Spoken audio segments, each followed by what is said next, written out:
Assalamualaikum warahmatullahi wabarakatuh. Apa kabar kalian semuanya hari ini? Salam sejahtera buat kalian semua. Om Swastiastu, Namo Buddhaya. Kalian semuanya saya ucapkan selamat datang, dan sebagian besar dari kalian pasti datang ke sini karena digiring sama Bang Artokles ya. Ya, ketahuan. Pokoknya saya ucapkan terima kasih sudah mau mampir ke video ini. Semoga saja ketagihan karena video ini mengandung candu. Ya, selamat datang. Perkenalkan, nama saya Satrio Homsin, dan di channel saya ini Sachi TV saya akan senantiasa mengupload segala sesuatu video yang saya anggap seru. Mudah-mudahan kalian suka. Demikian juga dengan video kali ini yang saya akan membahas sebuah klinik di negara Swiss yang konon katanya salah satu negara terindah di dunia ini, tetapi merupakan jalan ekspres menuju pintu akhirat. Penasaran nggak kalian? Ikuti terus video ini sampai habis. Top banget. Jangan kemana-mana. Sekarang kita mari masuk langsung ke videonya. Yuk!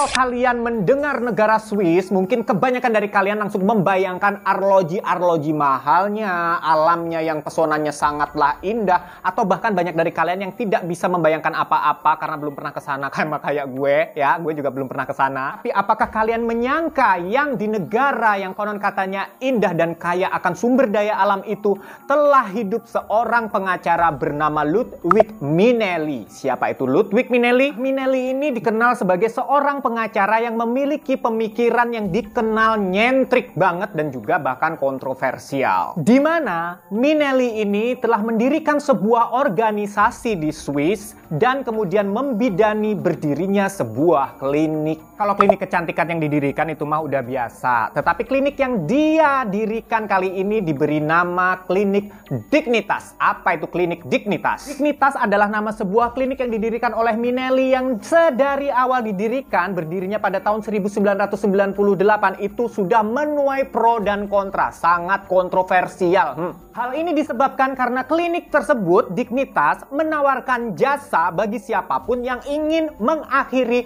hidupnya secara terhormat menurut mereka. Jadi Minelli ini adalah seorang pengacara yang merupakan juga aktivis hak asasi manusia, dan dia memiliki pemikiran dan pendapat bahwa setiap individu, setiap manusia itu berhak untuk menentukan kehidupannya sendiri, bahkan berhak menentukan kematiannya sendiri. Berbeda seperti orang-orang di Indonesia atau di negara Asia Tenggara yang masih kental akan budaya timur dan juga sangat religius kalau menurut aku, di mana selalu memasrahkan hidup dan matinya hanya di tangan Tuhan kan. Klinik Dignitas seperti yang saya tadi sudah jelaskan di depan bahwa didirikan pada tahun 1998.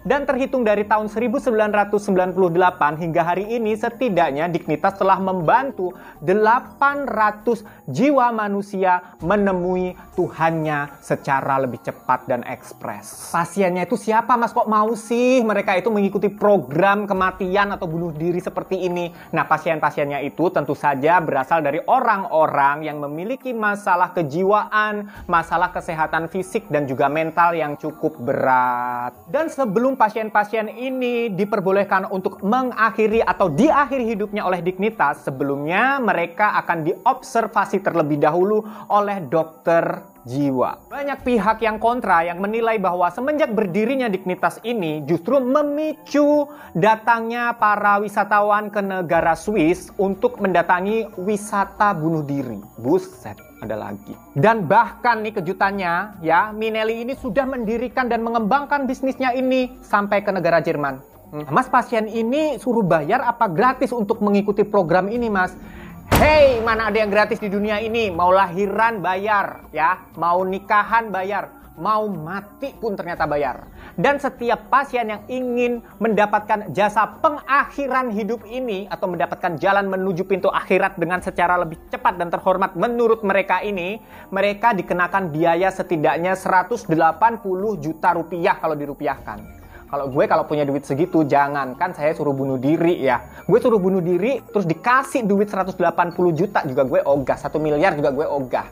Dan kalau gue punya duit 180 juta, mendingan gue umroh sekeluarga gak sih? Ya kan? Dan pasien-pasien yang ingin masuk ke alam baka ini bukan lantas keputusannya itu didukung oleh Dignitas ya. Tetapi pasien-pasien yang udah nggak sabar mau ketemu malaikat maut ini harus menjalani serangkaian proses-proses yang rumit. Pasien-pasien dignitas tersebut harus memberikan surat keterangan medis, rekam medis, dan juga alasan yang sangat kuat untuk masuk ke akhirat. Seperti tadi di awal saya bilang bahwa kalau mereka punya uang 180 juta, kenapa mereka bunuh diri? Kan mereka orang kaya, nggak kelilit utang juga. Biasanya pasien-pasien tersebut adalah orang-orang yang sudah sangat tua, sudah sakit sangat lama, memiliki penyakit fisik ataupun mental yang berkepanjangan tak kunjung sembuh. Tapi sebenarnya yang selalu kita ingat adalah kalaupun kita diberikan sakit oleh Allah Subhanahu wa Ta'ala, itu artinya Allah ingin mengangkat dosa-dosa kita. Satu, kedua, ingin melatih kesabaran kita dan menjadikan kita menjadi manusia yang lebih baik. Itu yang perlu kita ingat sebagai orang yang percaya Tuhan ya. Jangan sekali-kali kalian berpikir untuk bunuh diri. Jangan, 180 juta kasihin gue aja. Serta pasien-pasien ini harus membuat sebuah surat pernyataan yang berisikan bahwa keputusan mereka untuk berjalan menuju surga ini adalah merupakan keputusan mereka sendiri, mutlak keputusan mereka dan bukan adanya paksaan dari pihak manapun. Setelah melalui serangkaian proses yang panjang, kemudian sampailah mereka kepada satu kesepakatan. Nah, disitulah baru dimulai pasien-pasien yang ingin ke akhirat ini secara lebih cepat ini, baru mulai dirawat di klinik dignitas untuk menikmati hari-hari terakhir mereka. Proses yang mempercepat bertemunya pasien dengan malaikat maut ini, ini bahasanya rada-rada gue alusin ya, nggak enak mati mulu, bunuh diri mulu, nggak enak, takutnya ntar di take down atau gimana, walaupun enggak sih sebenarnya. Ya pokoknya proses ini dimulai biasanya dengan pemberian obat yang sanggup melumpuhkan syaraf-syaraf si pasien secara bertahap dan obat itu dicampurkan ke makanan mereka. Dan hal ini dimaksudkan untuk apa, Mas? Tentu saja dimaksudkan agar supaya si pasien-pasien ini dapat berpindah ke alam baka dengan keadaan tanpa rasa sakit. Sampai di sini ada yang bingung kayak saya? Gue juga bingung karena menurut gue itu gini loh. Ini ibarat kata malaikat maut dipaksa buat datang, diundang paksa yang tadinya nggak mau datang duluan, terus pas begitu malaikat mautnya udah nyampe, dia dibilang, nyabutnya jangan sakit-sakit ya, gitu.